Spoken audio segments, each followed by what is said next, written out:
maybe one day I'll get a new intro.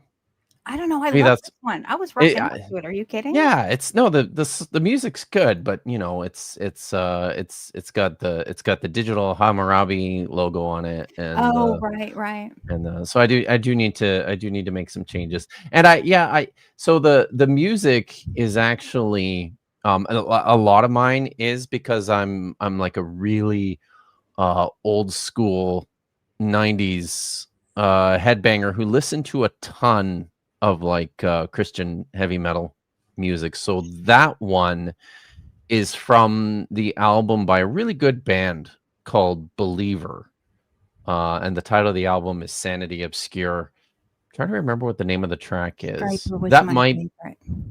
What's that? Striper was my favorite. Yeah. Like I was told as a Jew too, I was totally into it. I don't even know why, but I just, Wow. They would have I loved was that. totally into it. I know they would have been like, not one. Wow. Now I have to tell a story. There was so I was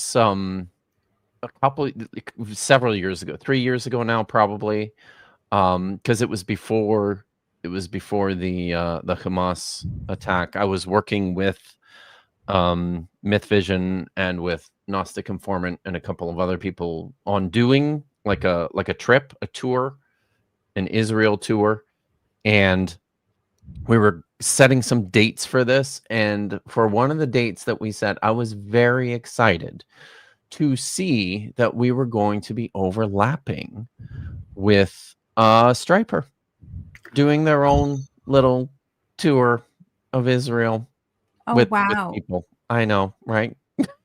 I gotta tell you, I know it's a little off topic, but I'm so mad at you, Josh and Dan, because you're going to be at SBL this year, and I will not be there this year. Well, I'm sorry. You're mad at us? Yeah, because you guys, it's more that I'm jealous. I'm more jealous than anything. Right. And so I demand pictures. You guys are going to have to send me pictures because I'm excited for you, but I'm like, I need pictures. Pictures and videos. So that'll be good. Awesome. There's a whole bunch of people here this fine evening Hello, already. everybody. Good to see y'all. Yeah, I'm back. Jace, yes, she is. Rabbi Chana is back. Jason Harrod, that's who it is. It's Rabbi Chana is with me. Hello. I'm so happy to be here. Lila's here. Treats for Dagon. Not too many though. That's right, because my dog is getting fat. So over under on Kipp being late. You could have made some money if people played. Shalom from Indonesia. I love this. Kinetic 44 is sending us a Syriac greeting. Shalma Alikon. Yes, peace be upon you.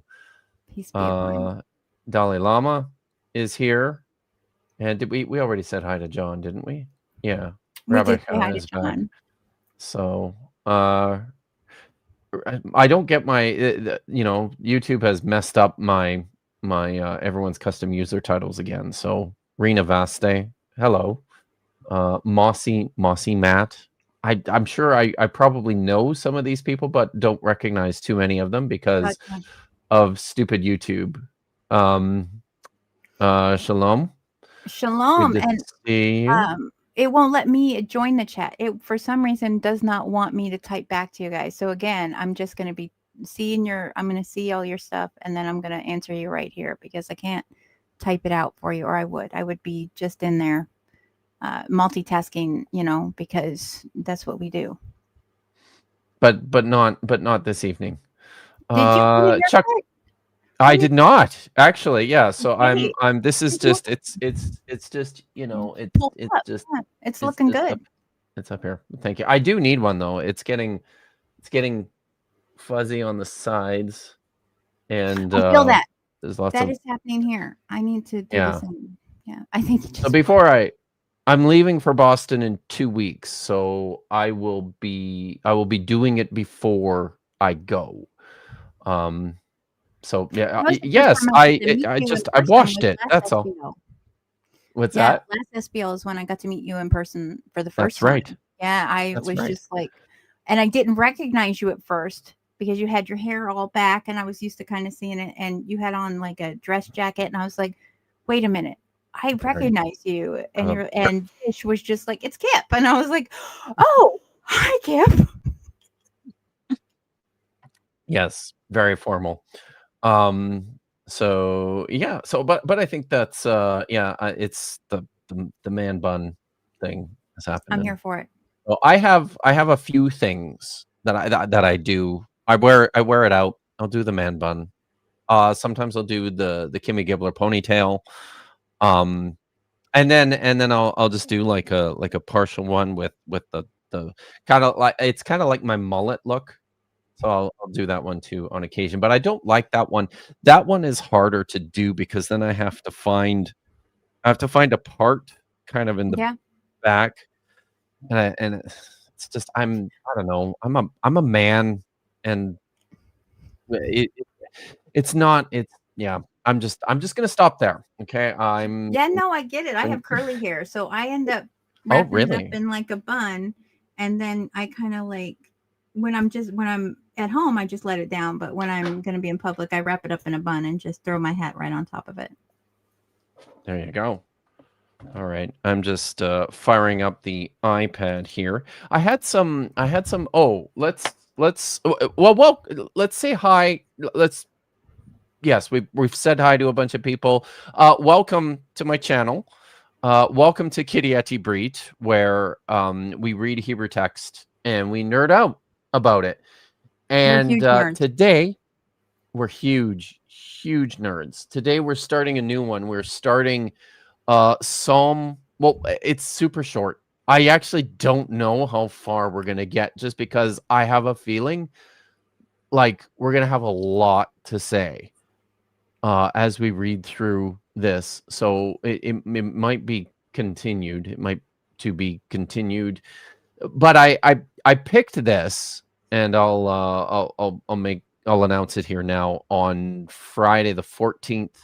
So that's not tomorrow, but next Friday. Dr. Dan McClellan, New York Times bestseller, will be joining me on my channel, joining me and Vish to talk about a video that just came out. Was it yesterday or the day before, from Gavin Ortland talking about messianic prophecy? I was watching this video, and he mentioned Psalm 110, of course, because of course he did, right? Of course he did. Why And I wouldn't was just like, yeah, let's read that. Shall we? Let's read Psalm 110 for Hebrew readings. But I have, it's been a while since I've read Psalm 110, and when I opened it up and I started going through it, I'm like, oh my god, I actually think this is probably the most difficult text that we will have featured on Ibrit. So students, beginners, brace yourselves, but please don't freak out, and do not lose hope. It'll be okay. It's gonna be fine. Like, seriously, hot take I can 5. say, Ahavtika, I love you. Keep the hope, guys. Keep the hope. Keep the hope. It's gonna be okay.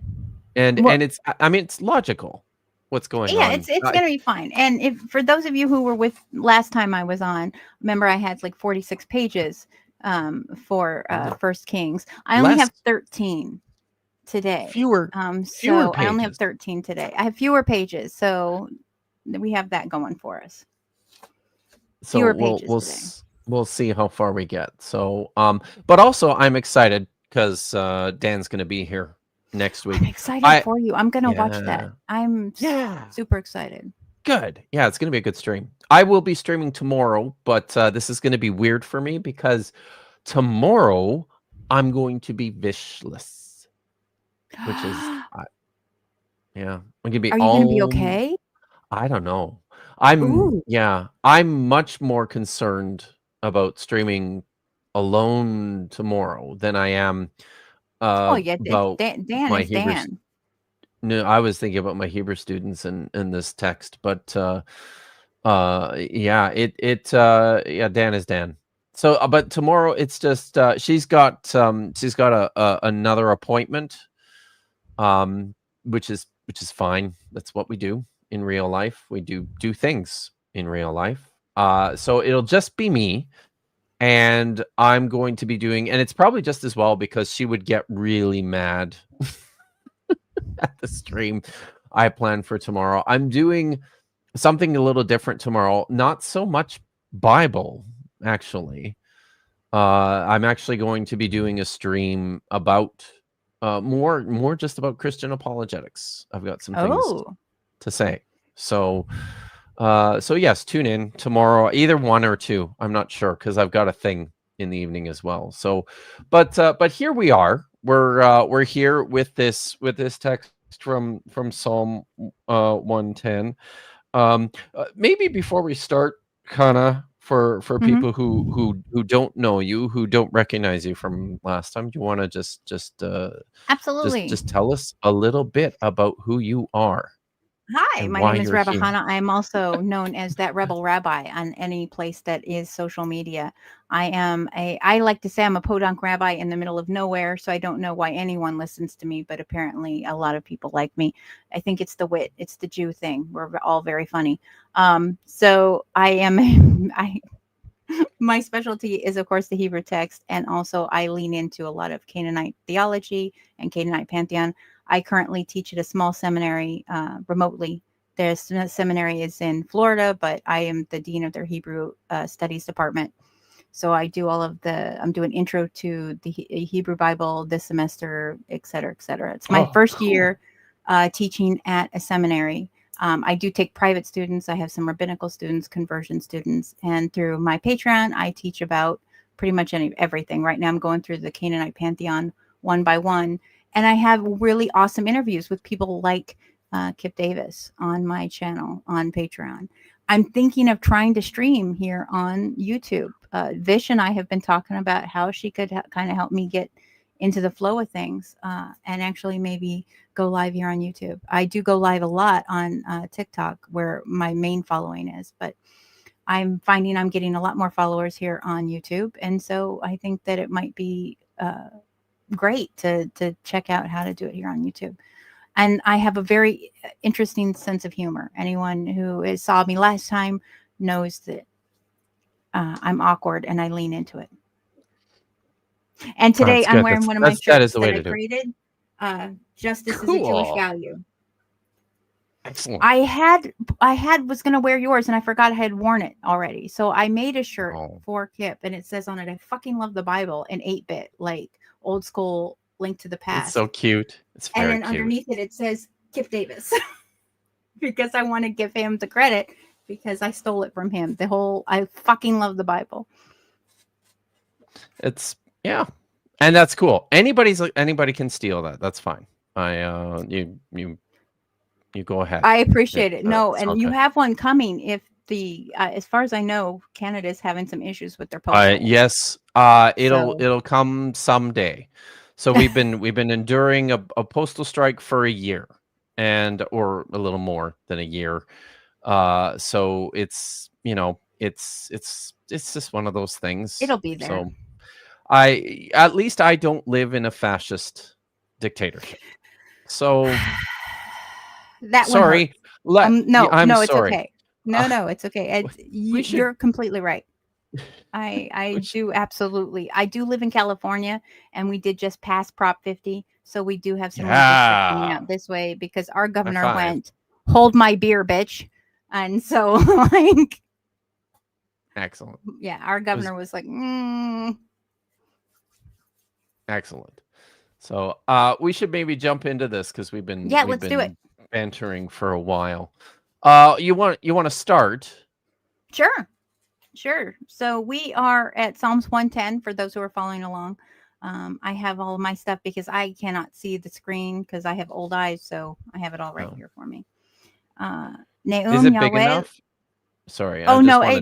No matter what, I wouldn't be able to. I have to. Let me know when you are ready. Chat, let me know if it's big enough. If I need to embiggen it, I can do that. Go ahead. Sorry.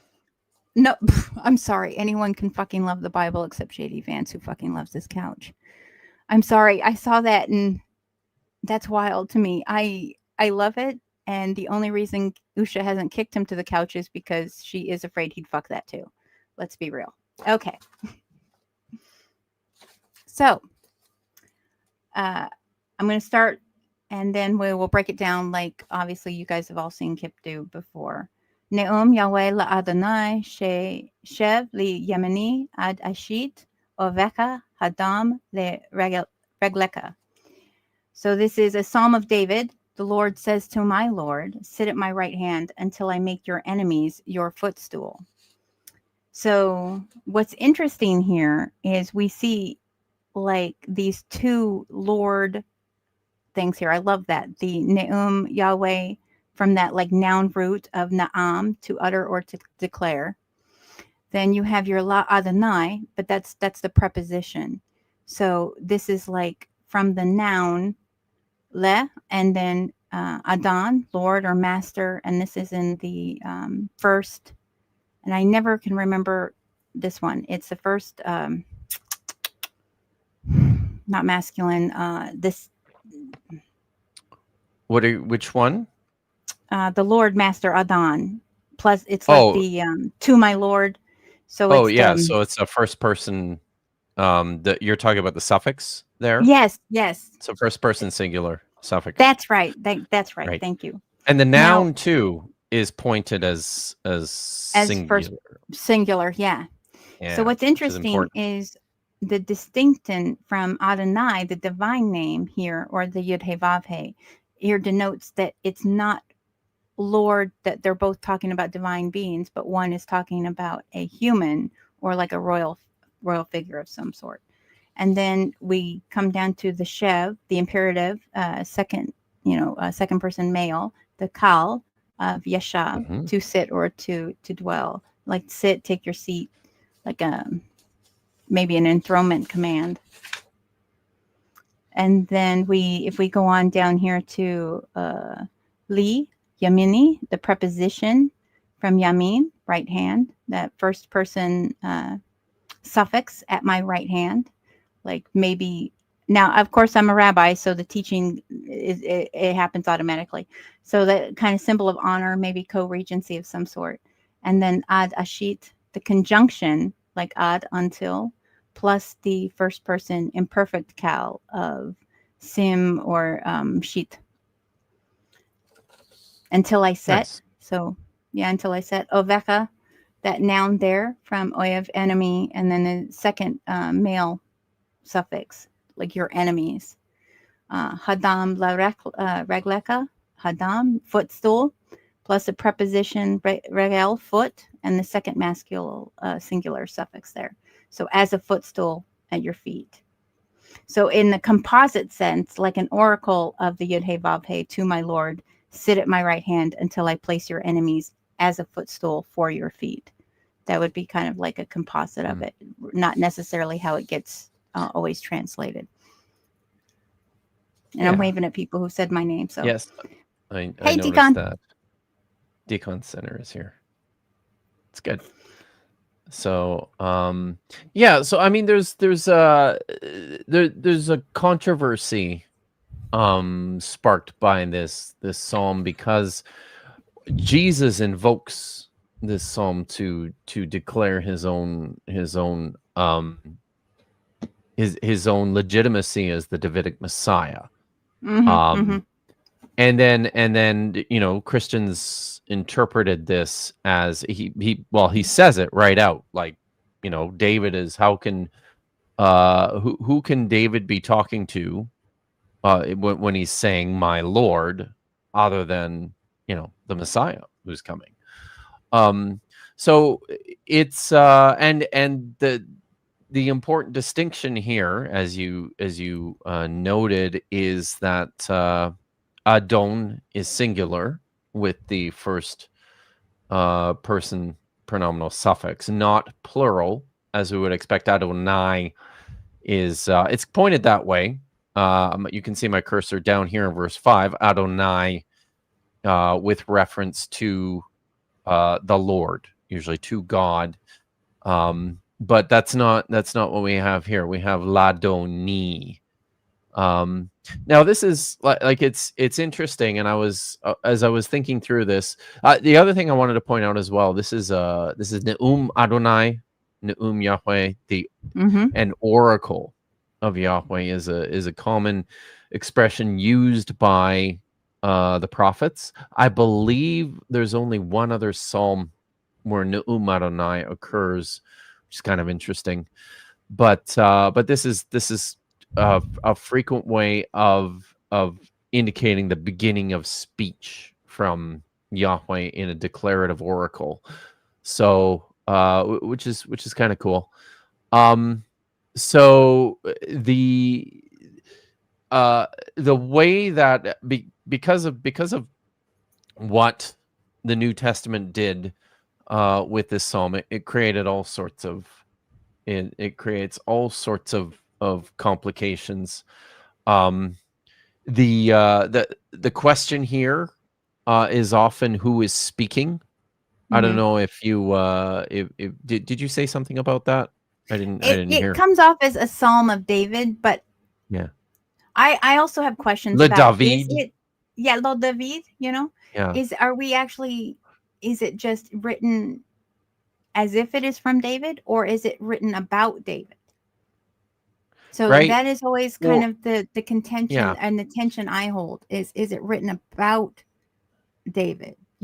As somebody, as a witness saying, the Lord says to, like, God is saying to my king.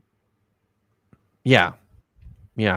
So exactly, and that's the way that I tend to understand this is Le David Mizmor is a psalm for David, right? Ne'um Adonai, an oracle of Yahweh for my Lord David, says the speaker, whoever it is, speaking this psalm. So, but I just checked. I did a quick check on what's happening in some of the other texts. The Septuagint, it is unclear because it just says To David Salmos, for David, a psalm. So, but this would, although maybe that's no, actually that's not unclear. That's actually pretty clear. That it's in the dative, which means that it's, sorry guys, this isn't a Greek class, but this basically means that this is directed towards David. It would probably be to David if it was of David, a psalm. So this is directed towards David. Epen ho kurios to kurio mao. So he's say my Lord, or the Lord says, he says, to my Lord. So it's a pretty direct translation. I checked the Psalms Targum on this as well. Oh, did you? Which is, I did, which is really interesting. So I'll read this for you here. It's the verse 1 in the Psalms Targum is super long. So here's what it says. By the hand of David, a psalm. Yahweh, and this is my translation, by the way. Yahweh has spoken by his memra. This is the way that the Psalms Targum indicates, like the bat kol in rabbinic literature, sort of the right. The word of Yahweh, the voice of God. Secondarily, I don't know, how would you describe it? I would think it is sort of like, so for me, it is, this is again where the tension is for me, because I think it, and I always have held, and I know that I'm probably an outlier with this, that it is written about David, and that is what that it is trying to convey, and that somehow in the Septuagint it didn't end up quite conveying it that way, and so that it gets to be used as a rhetorical flourish later. Yeah. See, that's actually, it's like it's strange to me because it actually looks clearer in the Greek to me, which is why. Does it look clearer in the Greek to you? Yeah. I mean, you just said that, but yeah, because it's you literally can't translate this from the Septuagint any other way than to David or for David, a psalm. Like it's very but see, very and clear. then It's if you have the for David, that then brings us back to somebody is writing this exactly for King David, possibly about King David, not necessarily another messianic figure. Yeah. So, but I should read. I'll read through the rest of this, but it's from the Targum. So it's interesting right away. It invokes the Memra. Yahweh has spoken by his Memra to make me ruler over all Israel. But he said to me, sit and wait for Saul from the tribe of Benjamin until he has died, because the approaching kingdom is not upon, and I don't know what to do with this word, is not upon its companion or wound. It's really weird. Targums be weird, guys. Then afterwards, I shall make the lords of your enemies a platform for your feet, a footstool. Then it goes on. It says another reading. Yahweh has said by his Memra to give to me the leadership because I had sat for Torah instruction. Wait by my right hand until I make the lords of your enemies a platform for your feet. And another. And then it invokes sometimes what the Targums do when invoking Yahweh. And I'll just I'll bring up my whiteboard here because that's fun. Whiteboard is fun. Sorry. Window, this one. All right. Okay. Can you see that, Rabbi Chana? Yeah. I see a whiteboard. Yeah. Like this is, yeah. So this is, that's the Tetragrammaton, the divine name. Oftentimes what you see in the Targums is this, just the 3 yods. So it's interesting that this appears in the third, the third interpretation of this introduction that is contained in just the single Psalms Targum. So it go ahead. I think part of that is, and of course, for those who are listening, the reason the 3 yods happen a lot, especially in the Targum, is because we're not supposed to write the divine name. Yeah. So they use this replacement to show the divine name. You're not even allowed to write the divine name, let alone speak the divine name. And what I think is interesting is the Targum is utilizing this idea in Jewish tradition that there are 70 different ways to translate and interpret every verse of the Tanakh.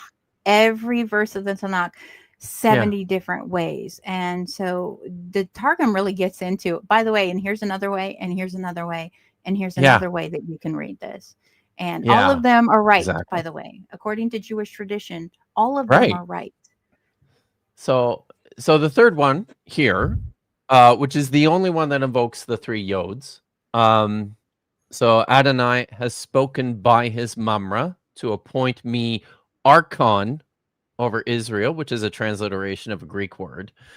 But Adonai said to me, wait for Saul of the tribe of Benjamin until he is removed forever. Then afterwards, when you are ascribed possessor over the kingdom, I shall make the lords of your enemies a platform for your feet. They're all kind of going in the same direction. Like it's all the Targum, the Psalms Targum, all 3 of those interpretations, they have to do with David being, so they all seem to indicate that he is the speaker of this text, which is something that I don't think that's originally what the psalmist is doing, but this is an interpretation that developed over time, right? So they're doing that. David is the speaker, but then he's saying, I received this word from Yahweh, and it's still about him. right? It's still, I saved this word from Yahweh. It's about me, and everyone is connecting it. And this is something that Jewish exegetes were doing all the way, or like really early in the Second Temple period already, is starting to connect these psalms to events from David's life, right? So some of those make it into the Hebrew Bible, like into the Masoretic Psalter. But then there's other ones that are later, and that's what the Targum is doing here. They're saying, oh, so this is something that was spoken to David that he then said while he was waiting for Saul to die. So yeah, it's all very interesting. And I very kind of cool. like the theological structure of basically saying that here is Adonai. He's the cosmic, like he is the only kingmaker. He is supposed to be the one who is the kingmaker. And because of that, foreign kings are going to be brought under your feet. They're literally, Oh like, yeah, that's right. they're going to No, be that's good. brought like under your feet because Adonai alone is the one who's capable of giving dominion. And so again, rabbi, so occupational hazard. So I always found that interesting. It's like, here is this, only I get to decide who is made king and who is not made king, and everyone else will be brought under. I always find that interesting about Psalm 110. It's kind of an interesting point that Sparrow the Sissy raises, that David does refer to Saul This is as true. my Lord too. Yeah. So it's a good point. But we're digressing a ton, but it's super, like, this is just super fucking fascinating with this psalm. And it's really dense. But I should probably jump into verse 2 where the density continues. Mate uzeka yishlach Adonai mitzion. Rede bekerev, yeah, that's right. Bekerev oyevecha. All right. So here, a staff of your strength, quite literally, Yahweh has sent, or sorry, will send from Zion. And then this is an imperative here. Rule over the grave of your enemies. It's pretty dark. So a little bit. It is really dark, but I don't know. I like it because I kind of get the idea of, like, not only are they going to be brought under, but you will stand upon their graves, basically. Yeah. All right. So the verbs here, yishlach, is a cal imperfect third masculine singular from shalach, a very commonly recurring verb. It means to send or to go. And then we have ride, which is a masculine singular imperative, also cal, from rada, which means to rule over or to have dominion. There's a couple of notes there. I wonder if I should check those? Should I check those? Yeah, check them. Yeah. So and just think, so the staff of your strength, and this is, because, and I'll be honest with you, reading through Psalm 110, I just have, again, I said this to Rabbi Chana before we went live today. I just said, I read it again. I don't know what the fuck is going on in this wild. text. It is wild. So I'm just trying to follow and to track what's happening. So the oracle of Yahweh to David is, sit at my right hand until I make your enemies a footstool. Your staff of strength, or your strong scepter. This is like a symbol of the kingship of David. But then it says Yahweh sends it out from Zion. And then the instruction to David, or to his staff, rule over the grave of your enemies. Noting importantly here, it's the graves of your enemies. We can understand it that way, but kerev is singular here. This will happen quite often with the Hebrew text. So it's yeah. So this is I think this is it.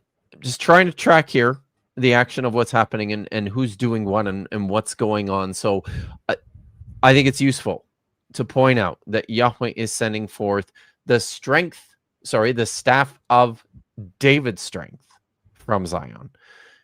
And then the instruction is, I believe, to David, rule over the grave of your enemies. I think so too. And I think what the imagery is supposed to be is like this power flowing from Zion. Yeah. Through kind of through the scepter to the battlefield, where then exactly David will rule over the graves of the fallen. Yeah. No, I agreed. So yeah, no, it's cool. I think we did the verbs. It was short. You want to do verse 3? Absolutely.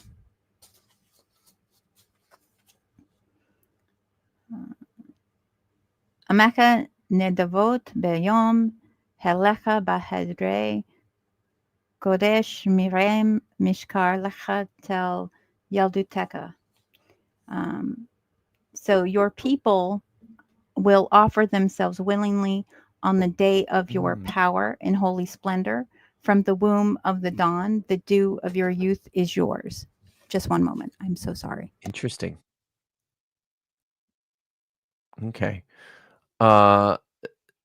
So we're going to talk about nidavot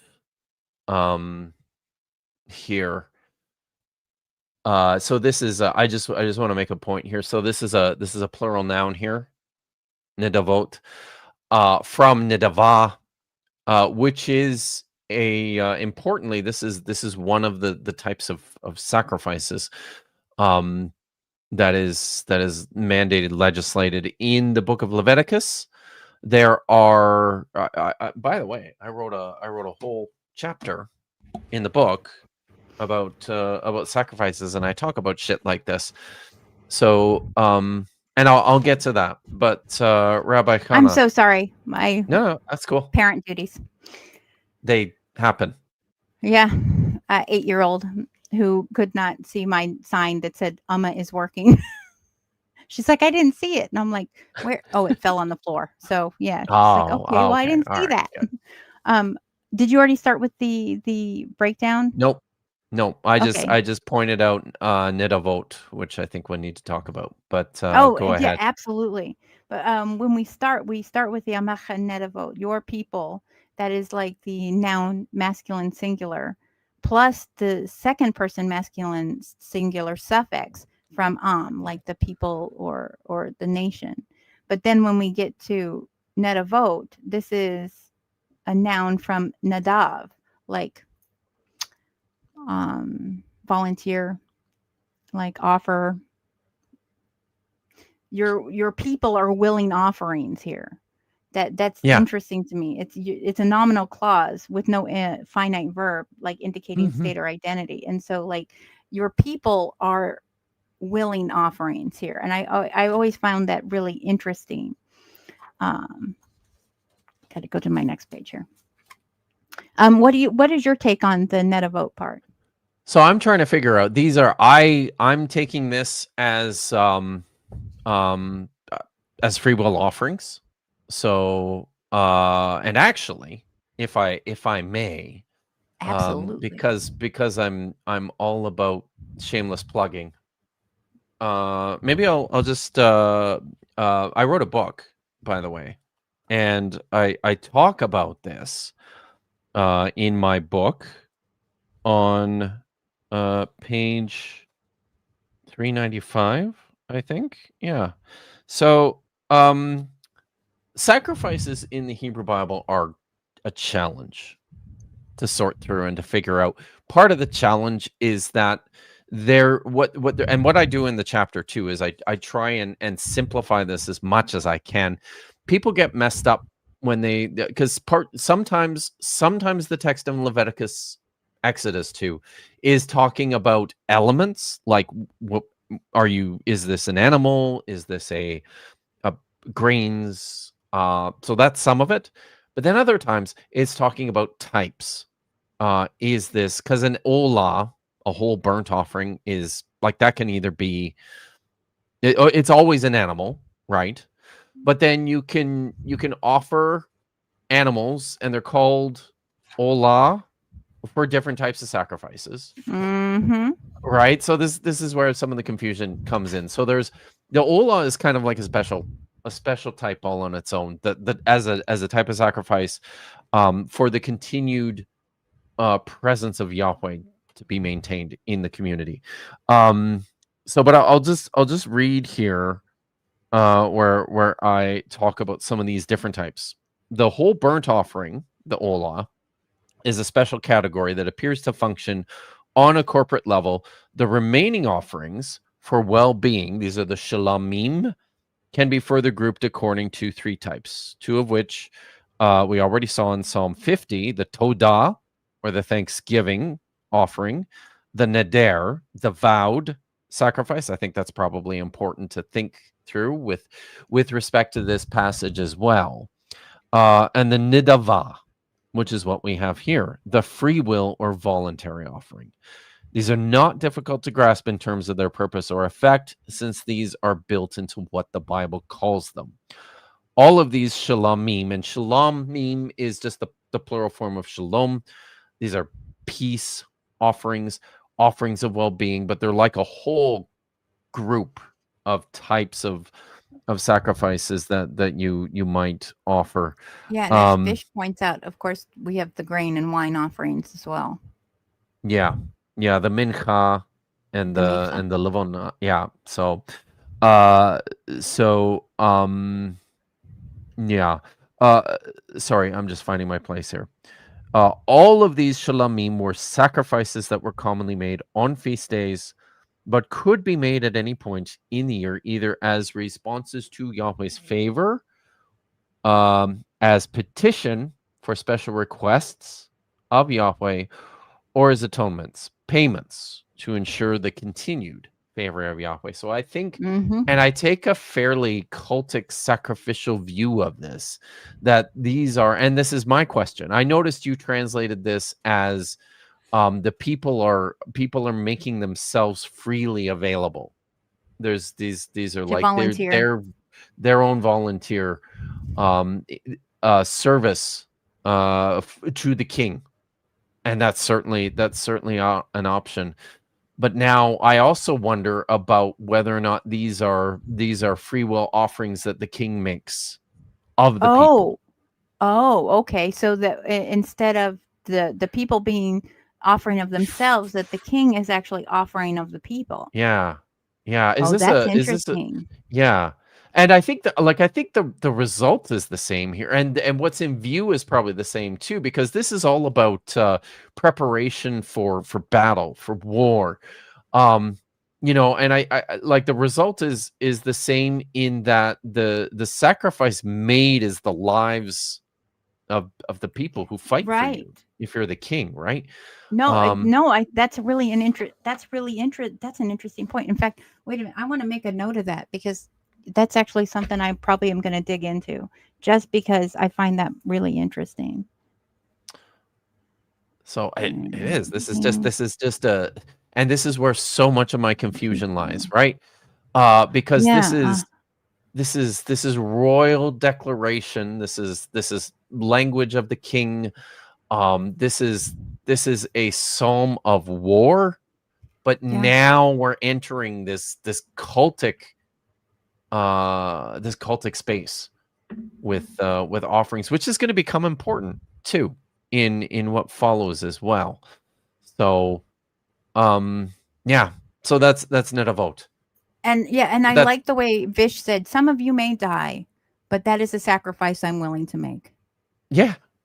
And that's really it. So that would be, and then of course we have on the day of Beom Halecha, on the day of, and then Halecha, your might or army. This is the noun masculine singular plus the second person masculine singular suffix from Hayil, strength, Now, I have also seen it as wealth, at times be Mhm. translated as wealth or host.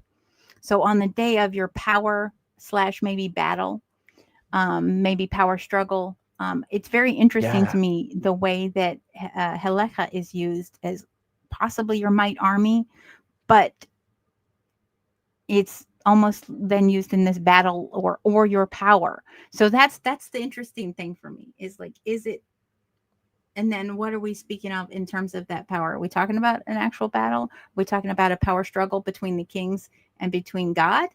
What, Mm. who is in the middle of the power Yeah. struggle here? Wow.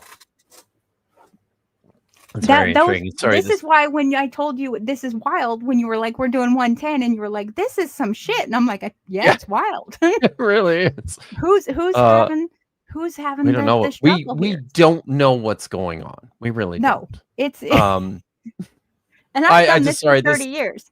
So yeah, right? I Yeah, still don't know what's going this on. made me smile and chuckle. Jason here asked that this was the some of you may die, but the sacrifice I'm willing to make. Is that from Hamilton? No, it's Shrek. Although it does sound like it was something that would be in Hamilton. I haven't seen Hamilton, but take your word for it. And then we go down to the Behadre Kodesh, like Hadar, the splendor, majesty from the noun masculine singular from the root Hadar, like of course to honor, to adorn even. Yeah, so that's kind of Yeah, interesting. And then when we and get it that's the together, oh please, no. I was just gonna say, importantly, Kodesh is the adjective here. right, kind of bringing it into the ceremonial setting of imagery, like that radiant sanctity. It is the image that brings it into holiness and kind of resets that stage for that holiness. So I find that interesting. It becomes the radiant like sanctity, and then Rechem Mishkar, Rechem the womb, and that's feminine singular from Racham, to bear or even to show compassion. I love that. That's just me. And then Mishkar, noun from the masculine singular, dawn, from Shachar, to seek, early or dawn. And we see that in Hillel ben Shachar, when we end up with the light bringer, or we have that Shachar right in there, that dawn. So How did you translate the Merachem Mishkar? Merachem Mishkar, like to show compassion, to bear from womb, and then the Mishkar is dawn from Shachar, to seek early. Yeah. To seek early. And I feel like we see that also when we see Hillel ben Shachar. Yeah. Yeah. Okay, so from the cool. womb of the dawn, a metaphor for There maybe we go. freshness and birth of light. Yeah. Oh, yeah. The kind from the womb of the dawn. I like that. That's neat. Yeah. And then we're on 3, right? Did I do this? Yep, we before? are. We're on I'm on. Tal. Yeah. Okay. Oh, that's right. Okay. I was right there. I was on the right page. I should have numbered these bitches. Remind me next time to number these bitches. Yeah, we have the tal, the dew, from the noun masculine singular, from talal, like to moisten, which I hate saying that word, but it is what it is. No one likes moist. No one likes it. They're a band, a very Yabu good band. I mean, there's that. But I'll tell you, youth. nobody will believe me, but this Right? is the God's honest truth. My good friend in high school and I came up with the band name Moist before Moist did.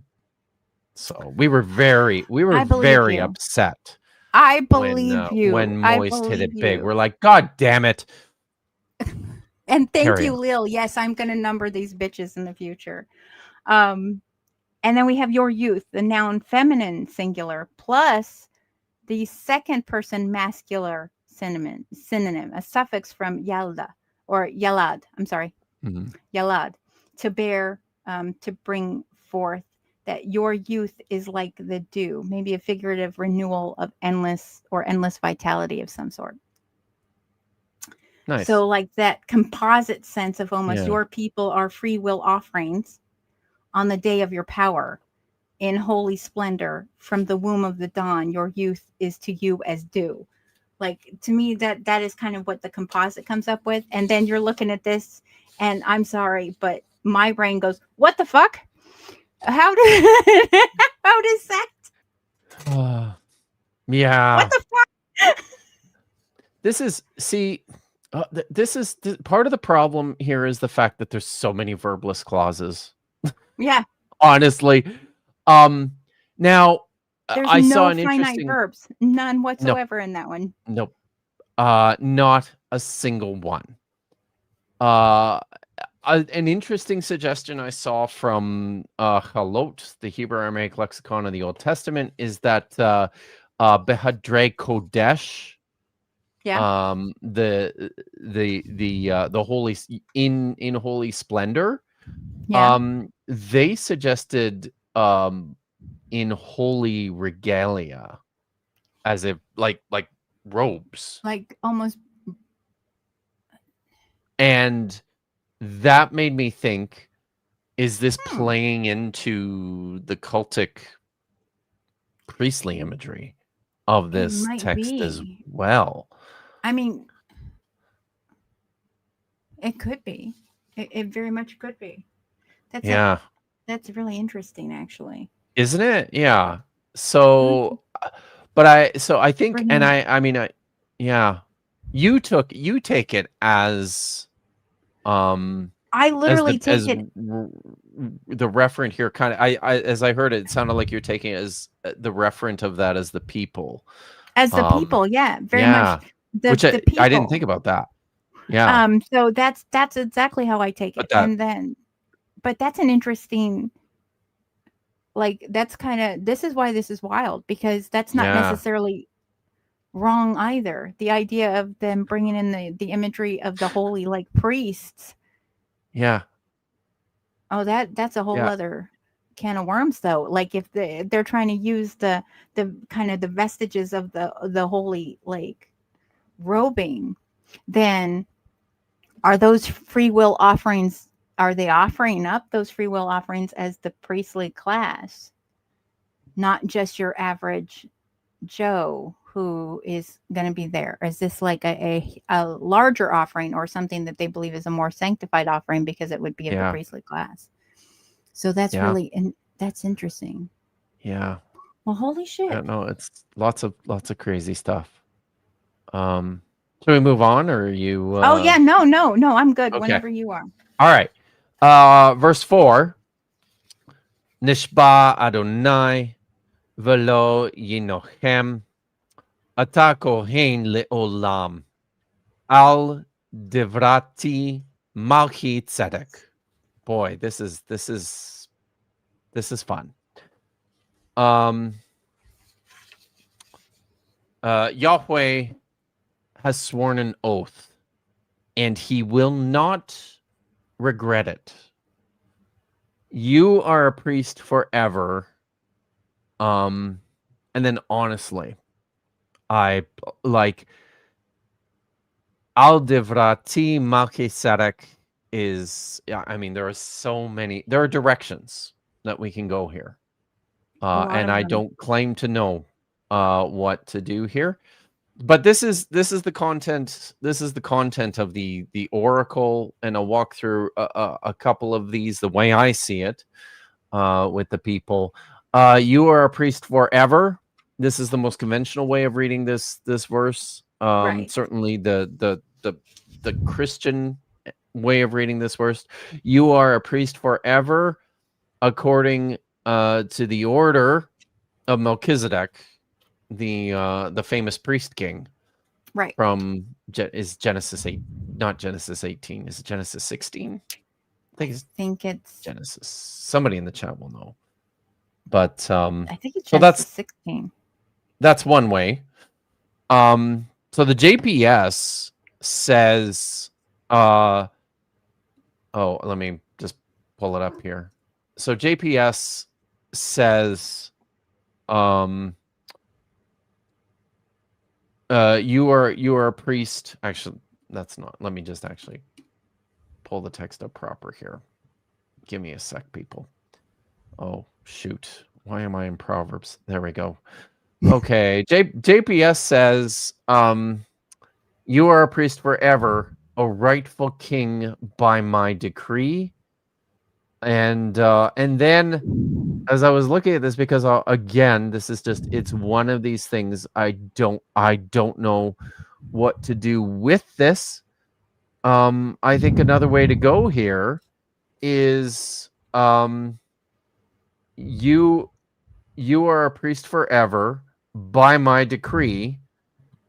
And then part of the problem here, right, is we have multiple this is often the case when it comes to the Psalms.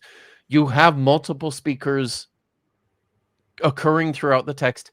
It's never entirely clear when somebody begins speaking or when somebody ends.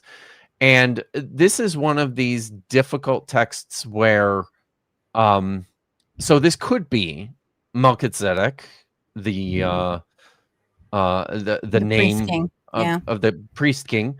This could be a noun with an adjective, which I would translate as my righteous king. This is a construct noun, singular, with the first person pronominal suffix in the adjective. So at that point, you have to decide. And I threw this up as a suggestion when I was working through this earlier today. I was like, well, this could be the Yahweh swears and he will not regret it. And here's what he says: you are a priest forever according to my decree. That's the end of what he says. Mm-hmm. And then the speaker of this psalm says, my righteous king, speaking now also to David, essentially, right?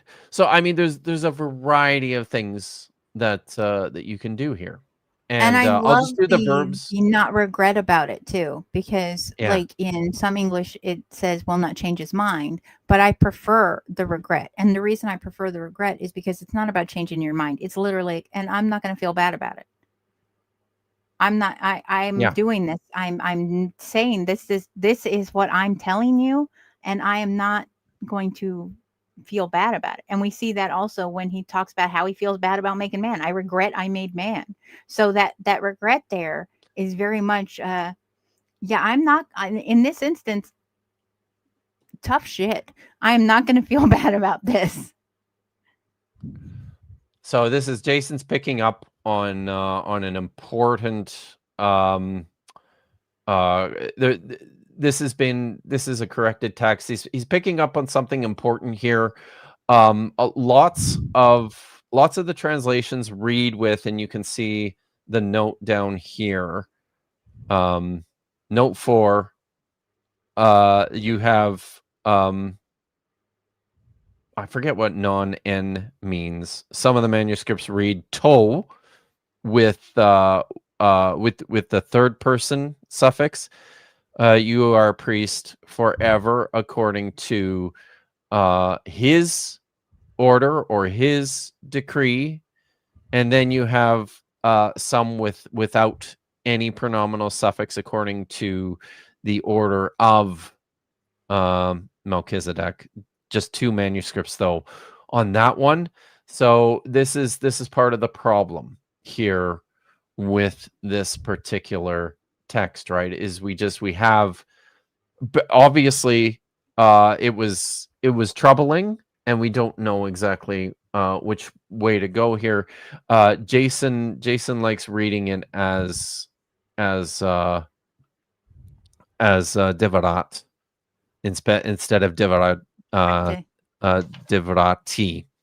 So the verbs here, just quickly, nishba is a nifal, third masculine singular. Nifal, third masculine singular. Perfect. Thank you. There we go. From Shava, which in the Nifal means to swear. And then Yinachem is also a Nifal, imperfect, third masculine singular from Nacham. And Rabbi Chana had some pertinent things to say about that. So yeah, so there we go. That's this text. Now, in keeping again with trying to track what's happening through this text, I'm this is a lot of this is falling back on the cultic situation here. Mhm. This is Nishba Adonai. I mean, this is to make an oath is something ordinarily that you have to do that in a temple. Ordinarily, you have to be in a sacred space in order to do that. It's interesting that Yahweh makes oaths. I think it's kind of cool. So here, this is what he's doing. Importantly, also, his declaration is to David that you are a priest forever, which again makes me think about what's going on with the Nidavot, the people, as an Right. offering, a free will offering, right? That's part of what makes me think that these are these are David's free will offerings. The people, he's the priest who's making it happen in war. I don't know. It's also crazy. It's weird too. I mean, I don't mean weird as much as it's interesting the variant different ways it goes, and how wildly differently it could be looked at. Yeah. Right? It just you can go many ways with this text. I don't know. What did you have some thoughts about the translation and about which direction? I find it interesting that that it talks about this priest king anyway, especially because if we look back at the idea of them vestiges again, the invoking of this idea of a priest king, while also using, instead of that holy splendor, as almost holy vestige, really I think kind of doubles down on this idea of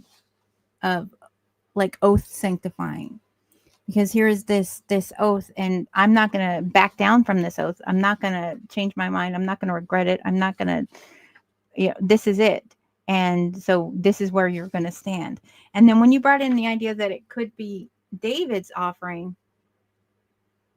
I find that really interesting. That one's actually, I'm going to have to think on for a little bit. I'm going to have to get I'm going to have to get back to you on that one, because that's really interesting to me. Yeah. Yeah. Just a couple of notes from the chat here. Jason points out that Kennicott will tell us which manuscripts say exactly what, which is true. It's a good resource. Now, I'm just going to remind everybody that's not really it's not really the point of our Thursday evening streams to do these deep text dives. This is more about reading the text, and we're using BHS, but it's true. The BHS is horribly insufficient to look at variants. You'd have to grab critical editions of the Septuagint, Vulgate, Peshitta. Well, Vulgate, I don't know, maybe. Peshitta, yeah. Like some of that stuff's pretty late, but it's a difficult business. The textual criticism. So yeah, and it's fun. It's fun too. And we're engaging in the time-honored Jewish tradition of argument for the sake of heaven. We are pulling apart the text word by word, that's right, and going, what the hell does this? What the hell were you thinking?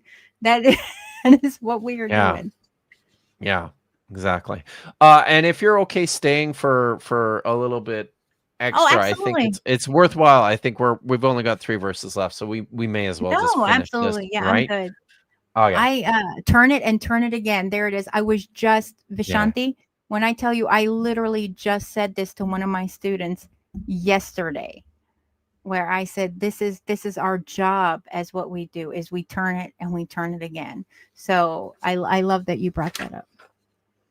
No, yeah, Lots and of I'm good to go. boy. Yeah, I block out extra time because I know you and I Oh, get nice. together and we start talking, Yeah. and so I always tell my family, I'll see you when I see you. There's lots of great engagement from the chat on this too tonight. Sparrow the Sissy points out, it makes Oh, me yeah. think the Melchizedek story and this would both be relatively late if this is trying to make David a priest king, potentially. And then cuneiform guy says, I think that Melchizedek were officials in places too small to afford both a priest and a chieftain, which That is is an interesting idea, right? interesting Yeah, idea. yeah. Now I'll That is also really interesting. I'll also point out that we have, because we have inherited the text that we have, there is a lot of this really deep concern to separate the priesthood from the throne. And there's great concern, but because in part, right, because a lot of these texts are written at a point in time when the royal house has failed and the priesthood is what's left. So lots of this is Second Temple stuff, but I do think it's important to point out that within this cultural milieu, the king was an official in the temple, effectively, and we do have remnants of that. I mean, in Solomon's speech, recorded by the Deuteronomist in 1 Kings chapter 8, he says as much. Yeah. I'm standing here. I'm the one offering these sacrifices in the temple before Yahweh, for the the sustenance and the longevity of, his favor over my throne. So there's, I wouldn't necessarily say, even though I do think, and yes, I agree, Genesis is pretty late, but there's a lot of old stuff in Genesis too. This is potentially something that is this idea of the king going to war and being his own priest effectively. It's not entirely out of place No, in exactly. the earlier Iron Age. So And when we look to the chat, I think that they're onto something too. Both Vish and Kinetic, ancient Near East kings did priestly stuff and were divine images unto themselves. So Yep. that king was kind of a divine image. Absolutely. According to the text, he was Darius Yebgal, and I would say too, I think there's, I mean, I have my own ideas about Solomon. You're just gonna have to read about them in the book. See, you're much better at that than I am. I'm just like, I made a shirt and then I tell it like one time. Like, you're really good at self-promotion. I love this. And by the way, if I will add, if you have not read the book or have not gotten the book, absolutely do. I have pages marked and highlighted, and I have it like literally right next to me. Did you get that far I have yet? all of my favorite. Chapter 13. I am like chapter 12 right now. I'll be very interested to hear what you think of what I'm doing with chapter 13. So just to sort of throw it out there for people, I mean, I tend to think that that the succession narrative is, and some of these old stories of David are preserving actual ancient traditions about what was happening in the founding of the Judean kingdom, certainly. Right. And I do think that there was a contest for power between David and Saul, and I think probably Jonathan as well. I don't think Jonathan was the son of Saul. I think this was another royal contestant, and I think that that Solomon was maybe not the name of the next king of Israel, but that the Solomon figure and I don't actually go too deep into this in the text, but I think that the Solomon figure in First Kings is like the name means replacement, right? I think the real question here is replacement for whom or what and why.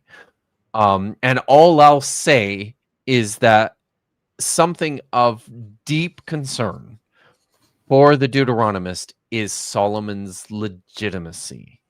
Is he actually a son of David? He's got a whole other name, right? Which I think leads into this as well. So I'll just say that much. But yeah, so it's fun. It's a fun part of the No, text. yeah, no, I'm happy to. As soon as I get through it, you'll probably get a whole lot of messages from me. Okay, good. Verse 5. Oh, absolutely. Sorry. Adonai El Yemeneka Mahatz Beyom Apo Melachim. So I have the NRSVUE as my English translation for this. I know I like the JPS, but I wanted to see what the NRSVU had to say this time. So with the NRSVU, it's the Lord is at your right hand. He will shatter kings on the day of his wrath. Now, of course, we have the Adonai. We have that. Yeah. The Lord, the title used for the divine name here. And then we have the Al Yemeneka, at your right hand. That is the noun feminine singular plus the second person masculine singular suffix from yamin, right hand, south, maybe strength. The Lord at your right hand, maybe the divine presence is supporting a figure. Maybe it's the people. Maybe it's the one person. I'm always curious about whether it was meant to be at your right hand, i.e. the people, or the person. So now I know, in verse 1, we see that the king is seated at the right hand of the Yod-Heh-Vav-Heh. So are these roles inverting here? Like this almost like poetic inversion here. Yeah. Now it seems like Adonai is standing at the king's right. That's interesting. Yeah. But yeah. So I need to I'm just going to quickly look at the at the textual note here, which I didn't for verse 5. Multiple manuscripts, and I think that's Karaganiza have Yod-Heh-Vav-Heh. They have the tetragrammaton here. So Yahweh. Yeah, and that's how I see it. At your right hand. Yeah. Yeah. So that's the interesting thing for me is this the inversion almost. And then why is that inversion occurring here? Or why at this moment are we seeing it starts this way and now we're having it this way? See, one of the things that in processing this as well, because our texts were originally unpointed, right? And this is part of the issue with the evangelical apologists will make this point about this text when dealing with verse 1, La Adoni. They'll say, well, it could be La Adonai. We have no idea because it's unpointed. But it doesn't say that. It doesn't. It really doesn't. So, but this is now like that's something too that makes me wonder, because as I was thinking through this, I'm like, this whole thing, right? Like the David is seated at the right hand of Yahweh, and going again with the potential for trying to sort out who's speaking. Could this also have been directed to him, because he's my Lord, who is by your right hand. He's seated at Yahweh's right hand. Mm-hmm. addressed now by the speaker to God, to Yahweh. Yeah. I don't know, right? But we have to fudge the vowel pointing to get Oh yeah, a there. little bit. So, but I like, there's this inversion here of of David being seated originally at Yahweh's right hand, and now Yahweh's at his right hand. Hold on and let me look.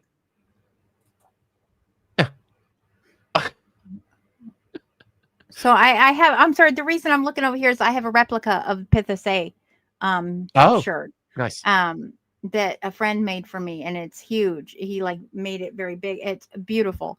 And I'm trying to remember if on the Pithis A, if Asherah is to the right of Yahweh or to the left. And left. She's actually well on the Pithos A, she's to the left. So he would be to her right, though. He is to her right. Yeah. Oh yes. Yes. So yes, he's on the right side. Yes. Oh my.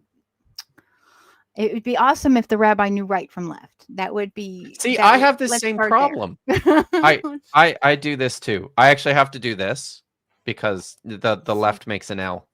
Yes. So he is to the right of. Yeah, absolutely. He is to the right of Asherah, as depicted at least in the Pithis A pottery shirt. Yeah. Which again, it's fucking gorgeous. Let me just say that I love looking at. I have it right next to my Asherah cult statue. So they're like right next to each other, and I got my little like Asherah, small Asherah temple right over here. And I don't care how Jews feel about what I just said; they can kiss my entire tachat.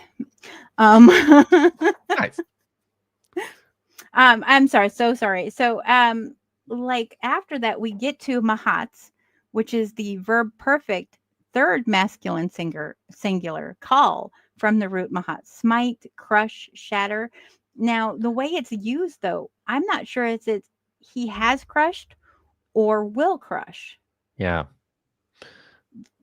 Because it functions here as both prophetic perfect, but also maybe a future act spoken as it's already done. Yeah. Oh, yeah. I like a prophetic perfect, I think, in terms of in the moment of declaration, as like even before it's happened, we just declare that this is something that's done.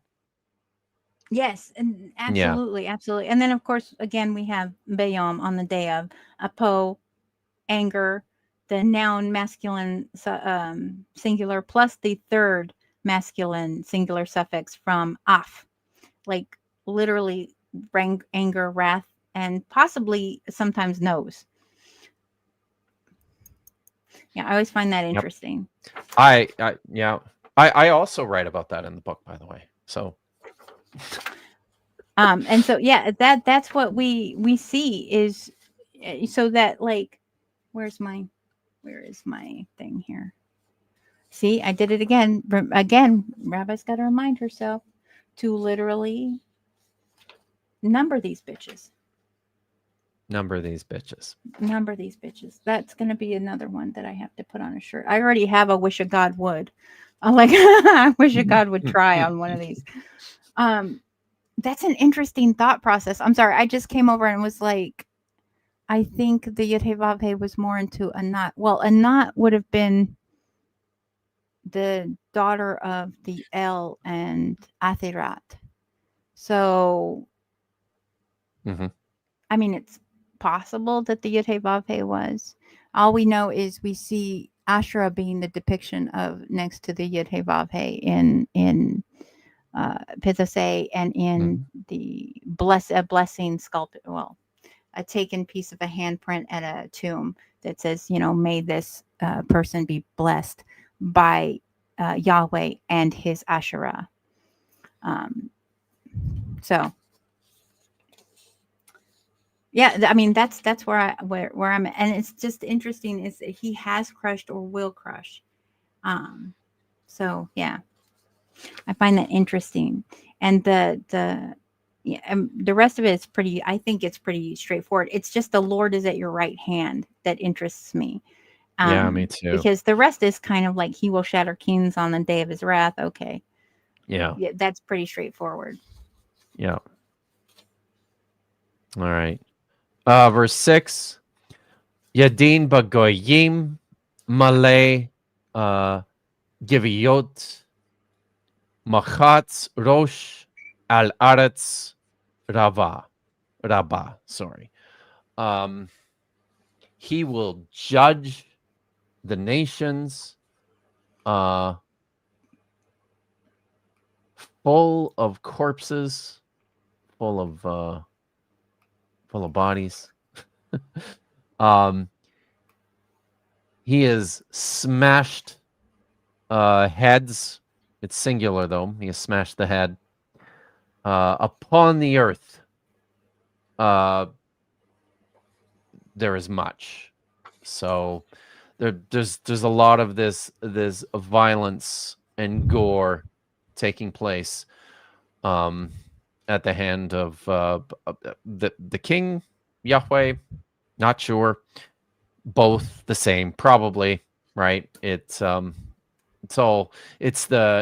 scepter of the king has been sent forth by Yahweh. Yahweh sent it forth. So they're working together here. So Yadin, this is a Cal imperfect third masculine singular from Din, which means to judge. And then Malay is so that's the participle. I'm just double checking that. I thought this one was a verb perfect. Oh, sorry, no, it is a perfect. You're right. Yeah, it's fun. It's one of these weird because it's because of the Aleph there. It takes a funny right. So that's also Cal perfect, third masculine singular from Malah, which means to either fill or to be full. And then Machatz we have again, which we had above the Cal perfect third masculine singular from Machatz, to smash or to shatter or to destroy. I think that's all very straightforward. That out of all of them, I think that has been the most probably the most straightforward. The most yes. straightforward. Yeah. Do you want to? Yeah. Do you want to take us out here? Yes, let's do it. Min nahal baderek yishte el ken yarin rosh. Now, if we are looking at it through like kind of a nice thing, then it would be he will drink from the brook by the way, therefore he will lift up his head. But if we kind of look at the composite, maybe it's sort of he will drink from a brook along the way, therefore he will lift his head in triumph. And when we get into the breakdown of the verbs, we have, of course, the min from the nahal, like the stream, torrent. It's a noun, masculine singular from the root nahal, like to inherit, maybe to flow. I think that's interesting. The bazarak, of course, along the road, from a female singular from derek, way or path, or I like path, but I think that's only because I also use it in a more modern sense, like off the derech, so like off the path or on the path. Yishte is a verb imperfect third masculine kal from shata, to drink. He will drink. Imperfect depicts continuous or like a future action. Do I have this right? Yeah. Or a future action. And then we have the alkan yarin rosh, the alkan therefore, or as a result of yarim, verb imperfect third mask hip. I never say this run right. Hipfil. From room, like to be high, to lift up, to exalt, like he will lift up. And a rosh is head, the noun masculine from literally just rosh, head. Yeah. So therefore he's going to lift his head up, idiom, like be exalted, possibly rise in victory, possibly. We have like sort of some balance clauses here linked by the therefore, that cause and effect. Okay. Yeah. Yeah, that's happening here. And maybe a kind of a lean into this idea of physical refreshment leading to exaltation, like battle fatigue becoming almost renewal. Mm. Yeah. That imagery here is kind of shifting from warfare to like that drinking, and almost the victorious warrior pausing to refill himself, like refresh himself, and then rise almost in victory, like raising his head and almost like, okay, it's done, it's over. So I find that always really interesting. But again, it's almost like a ritual closure to already a very wild psalm indeed, because it goes off in Very like every wild. direction, and then it comes back around and says, hey, by the end of it, I'm gonna have myself a drink and call it a day. Yeah. Right. And I won. And that's what I'm gonna have a drink, and I'm gonna be like, look, I won. It's time to chill. Yeah. It's but this is the type of psalm that or just the type of text even that always kind of fascinates me in terms of just how literature circulated and was handled and received and transmitted by the ancient people, because the things that the psalmist really seems to be focusing on in terms of this particular text, the war imagery, Yahweh, sending the king out to fight, the king just kicking ass and taking names on everyone, these sorts of things. This is not what people focused on. Yeah. When they it was all about, oh my God, what's going on? David is he talking to? Who's he talking to? Is he talking? Is somebody talking to him? Who's talking to him? Who are the people? Like, it's so cool. It's so interesting to me how much what the original writers were trying to say. Just people didn't. It's to the point people didn't even really care. Yeah. I don't think, or couldn't figure it out, and then just sort of fixated on their own things with the text. I think so too. Which is fun, and we see it all over the place, right? Like this is what the Pesharim in the Dead Sea Scrolls do constantly. This is what happens in a lot of their own exegetical literature beyond the Pesharim too, like in 1QS and in CD and in Malchama and some of these other texts. They're just like, they are just riffing on these fragments or these chunks of text that they look and go, oh, that's really interesting, in this completely unrelated way. Completely unrelated way. And now I'm going to fixate on Vishanti and her bringing in Asherah, because you know how I do about Asherah. So now I'm going to fixate on that, and I'm going to be like, does this have something to do with it? And she mentioned earlier in chat, I wonder if one of the reasons why this goes off in such wild ways is because the redactors came through and removed. How much different would it be if this right hand was pointing to? And I'm like, see, now that's going to be a rabbit hole that the rabbi goes down. Like, when we're done, I'm going to be like, listen, I got to do some research. Yeah. That one it's maybe. I know how much you guys love that stuff, but I don't know. It does. She's not wrong. It does kind of go from masculine coded to suddenly using a lot more of the feminine nouns and feminine singulars. I mean, some of these are just like, we can't get too carried away too, right? No, just every noun just has a gender.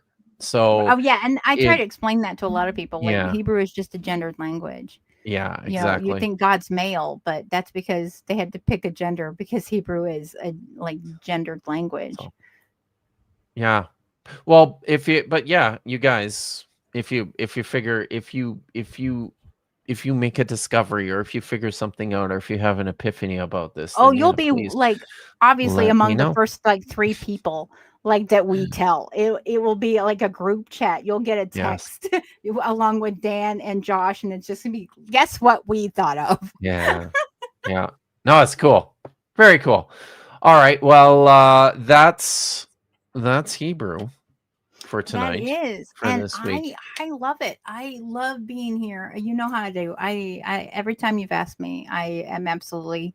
A couple days ago, he's like, "Hey, you want to do Hebrew again this week?" And I'm like, "Absolutely. Are you kidding? I will be there. I'd be happy to." Yay. Sweet. So, which means you'll come back again the Oh, next time I thank you. ask. I appreciate you So, having me. I love being in the rotation. I've watched some of the other guys you've had in rotation, and they're also very awesome. it's So all yeah, really I've good. been Yeah. looking forward to it. So I had hoped to so Lachlan Davis, who lives in Australia, Tablets and Temples was another guy I was hoping to get into the rotation. I don't think it's gonna happen though, because this is good though. He got a job in where did he say? He's gonna be just outside of Sydney. So yeah, he got a faculty position out there. Oh, So that's awesome. my congratulations. Our congratulations to Lachlan. Yes, this is So amazing news. if we lose Lachlan to, a faculty position, I have no regrets about that. So Exactly. Yeah. that's fabulous. So yeah, tell us, Rabbi Chana, where people can find you, what you're doing, what you got going on, and if you have anything Well, coming there's a up. couple things. One is to keep myself accountable, but I'm writing a book. Yay! I really am. Rebel Torah is the working title right now, and it's literally I go through some of the ways that I teach Torah, or the way that I interpret the text in a way that others have not done. Um, I I open up with this idea of Lilith and Adam and Eve, and like how Eve is almost disappeared. She almost fades into this background. Even though she's the one who does the right thing, we see, of course, this gaslighting almost by Adam, who is just like, well, you gave me the woman and she gave me the fruit. So really, whose fault is it? And this kind of thing. So I've been working on that. I sent an outline to Josh to keep myself accountable. I have to write it now because now people know. So I have to keep on track for it. So I'm doing that. I'm on TikTok. That's where you'll find me the most. Rebel Rabbi. I'm in a lot of interfaith spaces. As it turns out, God went bet, and that's where he put me. So I'm in a lot of interfaith spaces. A lot of people are like, I need help with Hebrew, or can you explain this text? So I do that a lot. You'll probably find me on lives there. I do a lot of teaching on Patreon. So in addition to having great friends like Kipp on for interviews, I do a lot of teaching through Patreon, both through just text and videos on Canaanites, on Canaanite Pantheon, on Lilith. I've done Asherah, and they're all in backlog if that's something you're interested in. But pretty much everywhere you can find me is going to be Rabbi Chana, that Rebel Rabbi. Sweet. That's what I'm up to. And then getting with Vish to start learning how to do this on my own YouTube channel. Oh, that's fabulous. Cool. Sorry guys, I forgot a couple of member chats. Matthew Karub, who's been a member for 18 months. Thank you, I Matthew. think you should go the full John Wick. I love this. This is talking about my hair, right? Yes, he's talking about your hair. I I don't know. I what, think your what hair completely down would make the girls a little silly. I'm not going to lie to you. I mean, and I'm like Kinsey 9 gay, and I think that it would look great. So that what the full John Wick would be just what? The hair, like, the hair down, just yeah. down. I mean, I do that sometimes, so that's fun. But yeah, cool.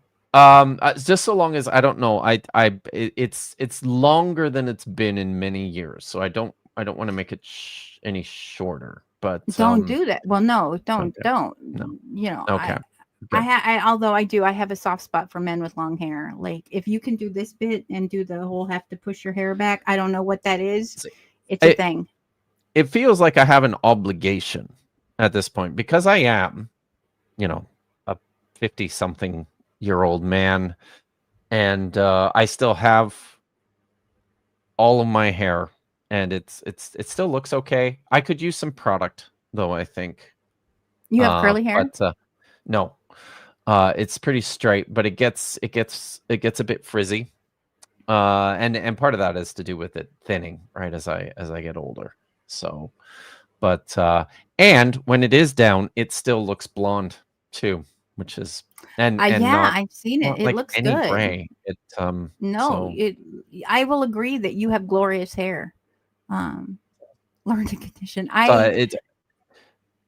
You do. You have great hair, man. Like, Thank I you. think give the people what they want. Give them what they want. That's right. Give the people what they want. And I got a member chap from Lil as well. Thank you. Who's been a member for 5 months. Kipp doesn't know what the fuck is going on in this, but he fucking loves the Bible anyways. Anyway, that's true. Yeah, Fucking loves the right. Bible. But I wouldn't do this. Nobody's going to do this for nothing. Like, you have to, you've heard me say it. You have to be all in. You don't do this job. If you can think of doing anything else, do that, because you have to be absolutely in love with every word that you're reading. The ones you struggle with, the one you hold tension with, the ones you argue with, you have to be in love with them in order to want to do this to the degree that we do this. It's true. It's very true. So, all right. Just before we go, I'll be back tomorrow either at 1 o'clock Pacific or 2 o'clock Pacific. Like I said, I might go a little bit earlier to do a stream about Christian apologetics, and I'll be playing some video from Alyssa Childers, she's a very nauseating person. I'll have to come watch this because I'll be here. All right. And then later tomorrow evening, I'll be on Dapper's other channel, Top Hats Off, where we will be continuing the saga of Star Trek Endurance. I'm in a role-playing game, so that's fun. And then on yeah. So it's the channel is called Top Hats Off. Top Hats Off. Okay. Yeah, and we start at 5 o'clock Pacific. And then on Saturday, I'm back with Vish on Dapper's main channel at 11 o'clock. We're finally back to the normal time. And yeah, so that's it for the weekend. It's still going to be pretty busy though. It sounds like you're going to be busy. Oh, I wanted to announce as well. I'll keep reminding people, but if you are interested in learning Hebrew with me, I'm going to be starting up again in January, offering a new course, basic, never looked at or understood a Hebrew letter in my entire life, kind of basic introductory course to Hebrew. Starts in January. I'll be posting links and a sign up for it in the coming weeks, probably after SBL. So just before Christmas. So yeah. So keep your eyes on. That's going to be awesome. That's going to be awesome. Anyone who has the opportunity to absolutely sign up for it. So yes, please do sign up for it. Awesome. Thanks again, Rabbi Chana, for coming out. Of course. It's always a pleasure. I always have fun with you guys. Thank you for having me. Sweet. And thanks everyone for sticking around. So until tomorrow, have a good night.